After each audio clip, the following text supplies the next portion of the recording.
ಬಾರ ಓನ ನನ್ ಬಂಗಾರ, ಓನ ನನ್ನಪ್ಪ.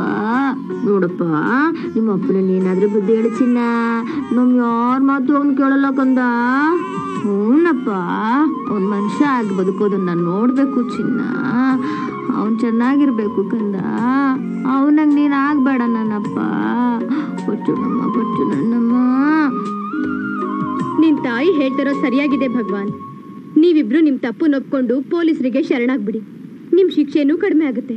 ನೀವು ಮುಂಚಿನ ತರಾನೇ ಓಡಾಡ್ಬೋದು. ನನ್ ಮಾತು ಕೇಳಿ.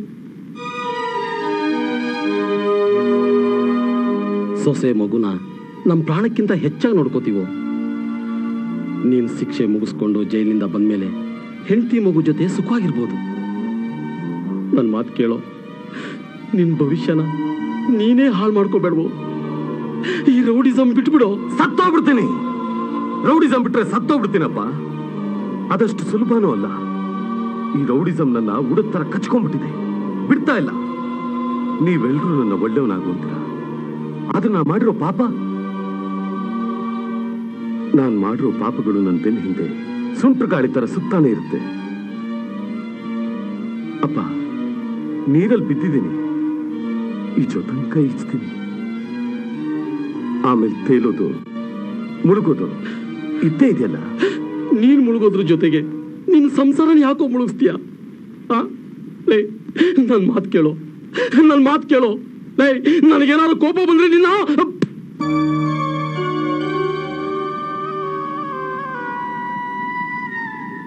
ಬಾಂಡ್ಲಿ, ನನ್ ಮೈ ಮುಟ್ಟಿದ್ರೆ ಗೊತ್ತು ತಾನೆ.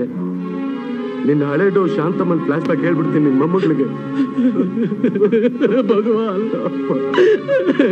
ಭಗವಾನ್, ಅಪ್ಪ, ನನ್ ಜೀವನ ಯಾಕಪ್ಪ ಹಿಂಗಾಯ್ತು? ಎಲ್ಲ ನಿನ್ನ ಹಣೆ ಬರ ಕಣು, ನಿನ್ನ ಹಣೆ ಬರ ಕಣು ಭಗವಾನ್. ದೇಶದಲ್ಲಿ ಅನ್ಯಾಯ, ಅತ್ಯಾಚಾರ ಸಾಕಷ್ಟು ನಡೀತಾ ಇದೆ. ಸರ್ಕಾರ ಇದನ್ನ ತಪ್ಪಿಸೋದು ಬಿಟ್ಬಿಟ್ಟು ಸರ್ಕಾರನೇ ಈಗ ರೌಡ್ಗಳ ಕೈಯಲ್ಲಿ ಸಿಗಾಕೊಂಡಿದೆ. ಅಂಥದ್ರಲ್ಲಿ ಹಿಂದೂ ಮುಸ್ಲಿಮು ನಾವೆಲ್ಲರೂ ಒಂದಾಗಿದ್ದೀವಿ. ಹಿಂದೂಗಳಿಗೆ ಏನಾದರೂ ತೊಂದರೆ ಆದಾಗ, ಅವ್ರಿಗೇನಾದರೂ ಕಷ್ಟ ಬಂದಾಗ ನಾವು ಅವ್ರಿಗೆ ಸಹಾಯ ಮಾಡ್ತೀವಿ. ಮುಸ್ಲಿಂ ಆದ ನಮಗೆ ಕಷ್ಟ ಬಂದ್ರೆ ಅವ್ರು ನಮಗೆ ಸಹಾಯ ಮಾಡ್ತಾರೆ. ಇಂಥದ್ರಲ್ಲಿ ಭಾರತೀಯರಾದ ನಾವು ಒಬ್ರಿಗೊಬ್ರು ಅನ್ಯೋನ್ಯವಾಗಿದ್ದೀವಿ. ಈಗ ಏನಾಗಿದೆ ಅಂದ್ರೆ ರಾಜಕಾರಣಿಗಳು, ರೌಡಿಗಳು ಇವ್ರ ಮಧ್ಯೆ ನಾವು ಸಿಗಾಕೊಂಡು ನಾವು ಭಾರತೀಯರು ಒಬ್ರಿಗೊಬ್ರು ಹೊಡೆದಾಡ್ಕೊಂಡು ಸಾಯಾಗಿದೆ. ಇದು ಶುದ್ಧ ತಪ್ಪು. ಈ ಮುದ್ಕ ಯಾವಾಗ ಭಾಷಣ ಮುಗಿಸ್ತಾನೋ, ನಾನು ಇವನು ಯಾವಾಗ ಶೂಟ್ ಮಾಡ್ತೀನೋ. ಶೂಟ್ ಮಾಡೋದು ಯಾವಾಗ? ಇವನನ್ನ ಸಾಯಿಸಿ ಮನೆಗೆ ಹೋಗಿ ಊಟ ಮಾಡಿ ಮಲಗೋದು ಯಾವಾಗ? ಬರೀ ಟೆನ್ಷನ್ ಆಗೋಯ್ತು. ನಮ್ ಜನ್ಮಕ್ಕೆ ಬೆಂಕಿ ಹಾಕ. ನೀನ್ ಯಾಕೆ ಟೆನ್ಷನ್ ಆಗ್ತೀಯ ಭಯ್ಯ? ಅವನ್ನ ನಾನ್ ಸಾಯಿಸ್ತೀನಿ. ಅಯ್ಯೋ, ಅವನ್ನ ನಾನೇ ಸಾಯಿಸ್ಬೇಕು, ತಡಿಬೇಕು. ಇದ್ರ ವಿರುದ್ಧ ಒಂದು ಸಂಘಟನೆ ಮಾಡಿ ನಾವು ಹೋರಾಡಬೇಕು. ಏನಂತೀರಾ? ನಾವು ಹಿಂದೂ ಮುಸ್ಲಿಮರಲ್ಲ, ನಾವೆಲ್ಲರೂ ಭಾರತೀಯರು ಅನ್ನೋದನ್ನ ತೋರಿಸ್ಕೊಡೋಣ. ಇದಕ್ಕೋಸ್ಕರ ನಾಳೆ ಗಾಂಧಿ ಮೈದಾನದಲ್ಲಿ ನಾವೆಲ್ಲರೂ ಸೇರೋಣ. ಜೈ ಹಿಂದ್, ಜೈ ಹಿಂದ್. ನಮಗ್ ಸುಪಾರಿ ಕೊಟ್ಟಿರೋ ಹೋಮ್ ಅವನ್ ಏನ್ ಹೇಳಿದಾನೆ ಗೊತ್ತಾ? ನೀನೊಬ್ಬ ಹಿಂದೂನೇ ಸಾಯಿಸ್ಬೇಕು ಅಂತ. ಯಾಕೆ ಗೊತ್ತಾ? ಹಿಂದೂ ಮುಸ್ಲಿಂ ಗಲಾಟೆಗೆ ತಳಪಾಯ ಹಾಕೋದಕ್ಕೋಸ್ಕರ. ಕೂಲಿ ತಗೊಂಡ್ಮೇಲೆ ನಮ್ ಕಸಾಯಿ ಕಾಕ ಮಾಡ್ಲೇಬೇಕು.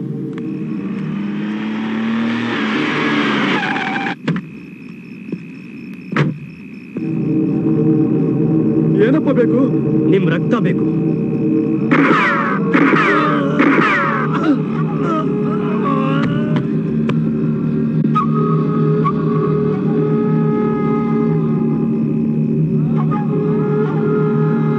या अल्लाह, मुझे माफ कर दो. ಸರ್, ನಿಮ್ ಸರ್ಕಾರ ಬಂದ್ಮೇಲೆ ಜನ ನಂಬಿದ್ರು ಕ್ರೈಮ್ ನಡೆಯೋಲ್ಲ ಅಂತ. ಆದ್ರೆ ನಡೀತಾ ಇರೋದೇನೋ ರಾತ್ರಿ ಗಲಾಟೆಗಿಂತ ಹಗಲು ಗಲಾಟೆ ಜಾಸ್ತಿ ಆಗಿದೆ. ನಡು ರೋಡಲ್ಲೇ ಕೊಲೆ ಸುಲಿಗೆ ಆಗ್ತಿದೆ. ಇದ್ರ ಬಗ್ಗೆ ಡಿಪಾರ್ಟ್ಮೆಂಟ್ ಅವರು ಸರಿಯಾಗಿ ಆಕ್ಷನ್ ತಗೋತಾ ಇಲ್ಲ. ನಿಮ್ ಸರ್ಕಾರ ನೋಡಿದ್ರೆ ಬಾಯಿ ಮುಚ್ಕೊಂಡು ಸುಮ್ಮನೆ ಇದೆ. ಇದರಿಂದ ಜನರಿಗಾಗೋ ಪರಿಣಾಮದ ಬಗ್ಗೆ ನೀವೇನ್ ಯೋಚನೆ ಮಾಡಿದೀರಾ? ಅದ್ರ ಬಗ್ಗೆ ಯೋಚನೆ ಮಾಡ್ಬೇಕಾದವನು ನಾನಲ್ಲ, ನೀವು. ಏನ್ ಹೇಳ್ತಿದ್ದೀರಾ ಸರ್? ರೌಡಿಗಳ ಫೋಟೋಸ್ನ ಹೆಡ್ಲೈನ್ಸ್ ಅಲ್ಲಿ ಹಾಕಿ ಅವರಿಗೆ ಸ್ಕೋಪ್ ಕೊಡ್ತಿದ್ದೀರಾ. ಫಸ್ಟ್ ಅದನ್ನ ನಿಲ್ಸಿ, ಎಲ್ಲ ಸರಿ ಹೋಗುತ್ತೆ. ನಮ್ಮ ಸರ್ಕಾರದ ಉದ್ದೇಶ ಕ್ರೈಮ್ಸ್ ನ ಬೆಳೆಸೋದಲ್ಲ, ಕ್ರಿಮಿನಲ್ಸ್ ನ ಮಟ್ಟ ಹಾಕೋದು. ಭಗವಾನ್ ಗ್ಯಾಂಗ್ನವ್ರು ನಿಮ್ ಕಡೆ ಅಂತ ಸುದ್ದಿ ಇದೆಯಲ್ಲ. ಇಲ್ದಿರೋ ಅಪರಾಧನ ನನ್ನ ಮೇಲೆ, ನಮ್ಮ ಸರ್ಕಾರದ ಮೇಲೆ ಹಾಕಬೇಡಿ. ನಮಗೂ ಜನತೆ ಬಗ್ಗೆ ಕಾಳಜಿ, ಪ್ರೀತಿ, ವಿಶ್ವಾಸ ಎಲ್ಲ ಇದೆ. ಅವ್ರು ನಮ್ಮನ್ನ ಓಟ್ ಹಾಕಿ ಗೆಲ್ಲಿಸಿ ಈ ಸ್ಥಾನದಲ್ಲಿ ಕೂರಿಸಿದ್ದಾರೆ.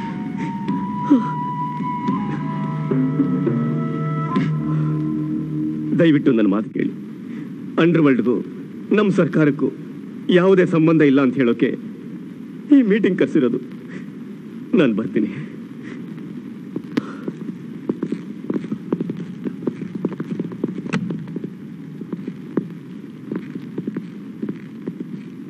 ಭಗವಾನ್, ನೀವು ನಿನ್ನೆ ರಾತ್ರಿ ಮಾಡಿರೋ ಮುಸ್ಲಿಂ ಲೀಡರ್ ಕೊಲೆಯಿಂದ ನಗರದಲ್ಲಿ ಹಿಂದೂ ಮುಸ್ಲಿಂ ಗಲಾಟೆ ಸ್ಟಾರ್ಟ್ ಆಗಿದೆ. 19 ಜನ ಮುಸ್ಲಿಮ್ಸು, 26 ಜನ ಹಿಂದೂಗಳು ಈ ಗಲಭೆಯಲ್ಲಿ ಸತ್ತಿದ್ದಾರೆ. ನೀವು ಅಂದ್ಕೊಂಡಿರ್ಬೋದು ನಾವು ಒಂದೇ ಒಂದು ಕೊಲೆ ಮಾಡಿದೀವಿ ಅಂತ. ಆದ್ರೆ ಈ 45 ಜನರ ಸಾವಿಗೆ ನೀವೇ ಕಾರಣರಾಗ್ತೀರಾ. ಪೊಲೀಸ್ ಕಮಿಷನರು ಸ್ಟ್ರಿಕ್ಟ್ ಆಗಿ ಆರ್ಡರ್ ಮಾಡಿದ್ದಾರೆ. ಈ ಕೊಲೆಗೆ ಸಂಬಂಧಪಟ್ಟ ವ್ಯಕ್ತಿ ಯಾರೇ ಆದ್ರೂ ಸರಿ, ಅವನನ್ನು ಅರೆಸ್ಟ್ ಮಾಡಿ ಕಸ್ಟಡಿ ತಗೊಳ್ಳಿ ಅಂತ. ಭಗವಾನ್, ನೀನು ಯಾವುದೇ ಕ್ಷಣದಲ್ಲಾದ್ರೂ ಅರೆಸ್ಟ್ ಆಗ್ಬೋದು. ಈ ಭಗವಾನ್ ದಾದನ್ ಅರೆಸ್ಟ್ ಮಾಡೋ ಗಂಡಸು ಇನ್ನು ಹುಟ್ಟಿಲ್ಲ, ಮುಂದೆ ಹುಟ್ಟೋದು ಇಲ್ಲ. ಅವ್ರು ಹೇಳೋದ್ರಲ್ಲೂ ತಪ್ಪೇನೂ ಇಲ್ಲ. ಅವ್ರ ಮಾತಿನ ಬಗ್ಗೆ ಸ್ವಲ್ಪ ಯೋಚನೆ ಮಾಡಿ. ಒಳಗೆ ಹೋಗೆ. ಅಲ್ಲ ರೀ, ಅದು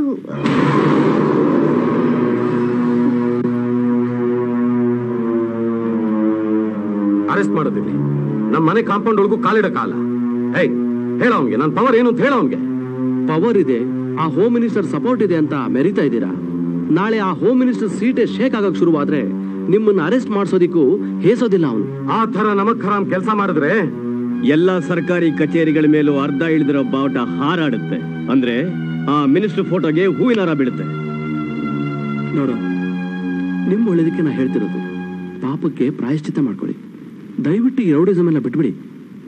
ನಾನು ಇಷ್ಟೆಲ್ಲ ಯಾಕೆ ಹೇಳ್ತಿದ್ದೀನಿ ಅಂದ್ರೆ, ನಿಮ್ಮನ್ನ ಹಳೆ ರಮಾನಂದ ಭಗವಂತನ ನೋಡ್ಬೇಕು ಅನ್ನೋದೇ ನನ್ನ ಆಸೆ. ಅವತ್ತು ನಿಮ್ಮ ಪ್ರಾಣ ಉಳಿಸೋ ಉದ್ದೇಶ ಇತ್ತು, ಇವತ್ತು ಅದೇ ಉದ್ದೇಶದಿಂದ ಹೇಳ್ತಾ ಇದ್ದೀನಿ. ದಯವಿಟ್ಟು 4 ಜನ ಮೆಚ್ಚೋ ಹಾಗೆ ಬಾಳ್ರು. ಬರ್ತೀನಿ.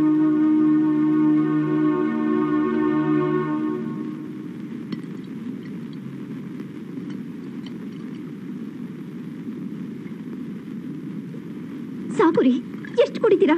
ರಾತ್ರಿ 2 ಗಂಟೆ ಆಯ್ತು. ನಾನು ಕುಡಿಬೇಕು ಬಿಡೆ. ಅಯ್ಯೋ, ಎಷ್ಟು ಕುಡಿತೀರಾ? ಸಾಕು, ನಿಲ್ಲಿಸ್ರಿ. ಬಿಡೆ ಸುಳ ಹೋಗೆ.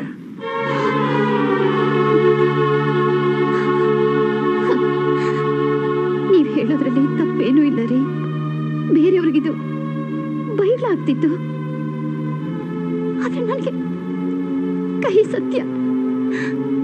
20 ವರ್ಷಗಳ ಹಿಂದೆ ನಿಮ್ಮಂಥ ಒಬ್ಬ ವ್ಯಕ್ತಿಯಿಂದ ನಮ್ಮಪ್ಪನ ಕಳ್ಕೊಂಡೆ. ನನ್ನ ತಾಯಿ ತುಂಬಾ ಪ್ರೀತಿಯಿಂದ ನನಗೆ ಜ್ಯೋತಿ ಅಂತ ಹೆಸರಿಟ್ರು. ಆದ್ರೆ ನಾನು ಈ ಸಮಾಜದಲ್ಲಿ ಸೋಳೆಯಾಗಿ ಉಳಿದು ಬಿಟ್ಟೆ.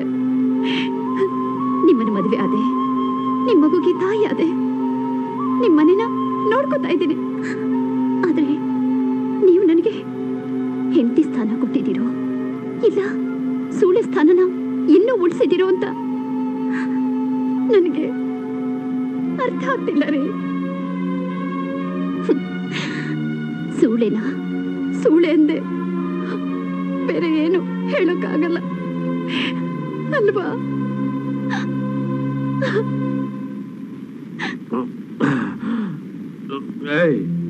ಜೊತೆ ಜೊತೆ ಜೊತೆ ಜೊತೆ ನನ್ನ ಕ್ಷಮಿಸ್ಬಿಡು. ನಾನು ಮಾತಾಡ್ಬಾರ್ದಾಗಿತ್ತು. ಏನ್ ಮಾಡ್ಲಿ ಹೇಳು? ಯಾವ್ದೋ ಕೋಪದಲ್ಲಿ ದುಡುಕಿ ಮಾತಾಡ್ಬಿಟ್ಟೆ. ನನ್ಗೊಂದು ಅರ್ಥ ಆಗ್ತಾ ಇಲ್ಲ, ಯಾಕೆ ಹೀಗಾಗತ್ತೆ ಅಂತ. ಜ್ಯೋತಿ, ನನ್ ಕಣ್ಣೋಡು ಹೇಗಾಗಿದೆ ಅಂತ. 2 ಗಂಟೆ ಕೂಡ ನನ್ನ ಕೈ ನೆಮ್ಮದಿಯಾಗಿ ನಿದ್ರೆ ಮಾಡಕ್ಕಾಗ್ತಾ ಇಲ್ಲ. ನನ್ ಮಗಳು ನೋಡು ಎಷ್ಟು ನೆಮ್ಮದಿಯಾಗಿ ನಿದ್ರೆ ಮಾಡ್ತಾ ಇದ್ದಾಳೆ. ಆ ನೆಮ್ಮದಿ ನನಗೇಕಿಲ್ಲ? ನನ್ಗೆ ಗೊತ್ತು, ನಾನು ಮಾಡಿದ ಪಾಪ, ಅದ್ರ ಪ್ರತಿಫಲನೇ ನಾನಿವತ್ತು ಅನುಭವಿಸ್ತಾ ಇರೋದು.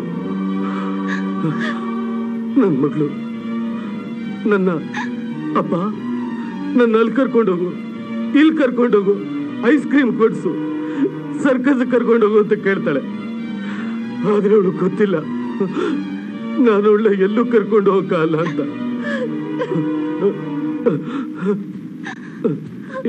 ಜ್ಯೋತಿ, ನಾನು ಚಿಕ್ಕವನಾಗಿದ್ದಾಗ ನಮ್ಮಪ್ಪ ಬೆರಳಿಡ್ಕೊಂಡು ಅಲ್ಲಿ ಇಲ್ಲಿ ಸುತ್ತಿಸ್ತಿದ್ರು. ಆದ್ರೆ ನಾನಿವತ್ತವರೆಗೂ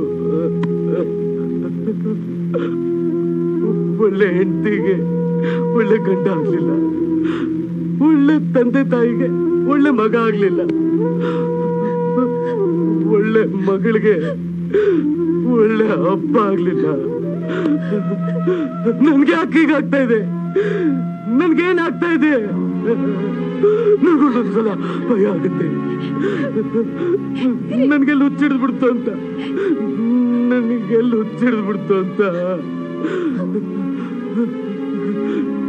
ಜ್ಯೋತಿ, ನನ್ನ ಉಳಿಸ್ಕೊಳ್ಳೆ, ನನ್ ಸಾಯಕ್ ಬಿಡ್ಬೇಡ, ನನ್ ಸಾಯಕ್ ಬಿಡ್ಬೇಡ ಜ್ಯೋತಿ, ನನ್ ಸಾಯಕ್ ಬಿಡ್ಬೇಡ. ಹಿಂದೂ ಮುಸ್ಲಿಂ ಗಲಾಟೆ ವಿಷಯದಲ್ಲಿ ನಿಮಗೂ ಅಂಡರ್ ವರ್ಲ್ಡ್ನವ್ರಿಗೂ ಬಹಳ ಹತ್ತಿರದ ಸಂಬಂಧ ಇದೆ ಅಂತ ಗೊತ್ತಾಗಿ ಲೀಡರ್ಸ್ಗಳೆಲ್ಲ ಸೇರಿ ಮೀಟಿಂಗ್ ಇಟ್ಕೊಂಡಿದ್ದಾರೆ. ಮೀಟಿಂಗಿಗೆ ಅಟೆಂಡ್ ಆಗಲಿಲ್ಲ ಅಂದ್ರೆ ತಮ್ಮನ್ನು ಪಾರ್ಟಿಯಿಂದ ಸಸ್ಪೆಂಡ್ ಮಾಡ್ತಾರಂತೆ. ಸಸ್ಪೆಂಡ ನನಗ? ಆ CM ವಯಸ್ಸಾದ್ರೂ ಹಠ ಬಿಟ್ಟಿಲ್ಲ. ಮಹಾತ್ಮ ಗಾಂಧಿ ಆಗೋ ಕನಸು ಕಾಣ್ತಾನೆ. ಆದ್ರೆ ಬ್ಯಾಕ್ ಗ್ರೌಂಡ್ ನಲ್ಲಿ ಗೋಡ್ಸೆ ಒಬ್ಬ ಕಾಲ್ ಮೇಲೆ ಕಾಲ್ ಹಾಕೊಂಡು ಕೂತಿದ್ದಾನೆ ಅಂತ ಅವನಿಗೆ ಇನ್ನೂ ಗೊತ್ತಿಲ್ಲ. ಕ್ಯಾಬಿನೆಟ್ ಲೀಡರ್ಸ್ ಎಲ್ಲ ನನ್ನ ಪುಟ್ಗೋಸಿ ಬಿಚ್ಚಿ ಒದರಿದ್ರು ಅಂಡರ್ ವರ್ಲ್ಡ್ ಲಿಂಕ್ ಬಗ್ಗೆ ಅವ್ರಿಗೇನು ವಿಷಯ ಸಿಗೋಲ್ಲ. 25 ವರ್ಷಗಳಿಂದ ಈ ಪಾಲಿಟಿಕ್ಸ್ ನ ಅರೆದು ಕುಡಿದು ಬಿಟ್ಟಿದ್ದೀನಿ. ನನಗೆ ಚೆನ್ನಾಗಿ ಗೊತ್ತು ಯಾರಿಗೆ ಹೇಗೆ ಎಂತ ಟೋಪಿ ಹಾಕ್ಬೇಕು ಅಂತ. ಯಾವ ಮಿನಿಸ್ಟ್ರಿಗೆ ಇವತ್ತು ಅಂಡರ್ ವರ್ಲ್ಡ್ ಲಿಂಕ್ ಇಲ್ಲ?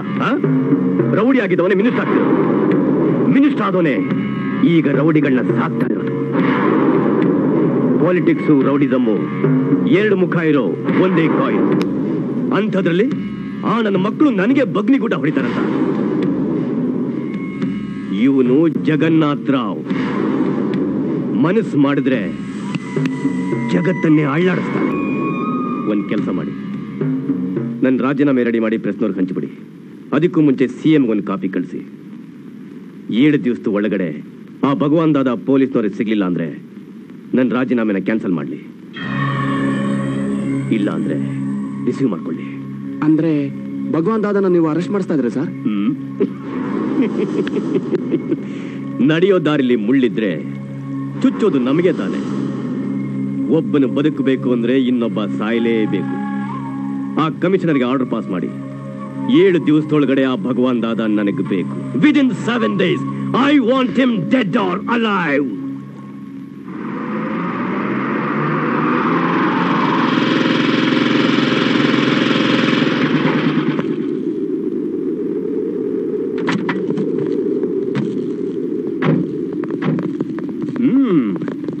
ಏನ್ ಆಫೀಸರ್, ಯೂನಿಫಾರ್ಮ್ ಅಲ್ಲೇ ಬಂದಿದ್ದೀರಾ? ನಮ್ಮನ್ನ ಅರೆಸ್ಟ್ ಮಾಡಕ್ ಬಂದಿದ್ದೀರಾ? ಪ್ರಮೋಷನ್ ಸಿಗ್ಲಿ ಅಂತ? ತಮಾಷೆ ಮಾಡಬೇಡ. ಭಗವಾನ್ ಎಲ್ಲಿದ್ದಾನೆ? ಅವನ್ ಫ್ಯಾಮಿಲಿನ ಕರ್ಕೊಂಡು ದೇವಸ್ಥಾನಕ್ಕೆ ಹೋಗಿದ್ದಾನೆ. ನೋಡ್ರು, ನೀವು ನಿಮ್ ಗ್ಯಾಂಗ್ನವರೆಲ್ಲ ಆದಷ್ಟು ಬೇಗ ಊರ್ ಬಿಟ್ಟು ಎಸ್ಕೇಪ್ ಆಗಿ.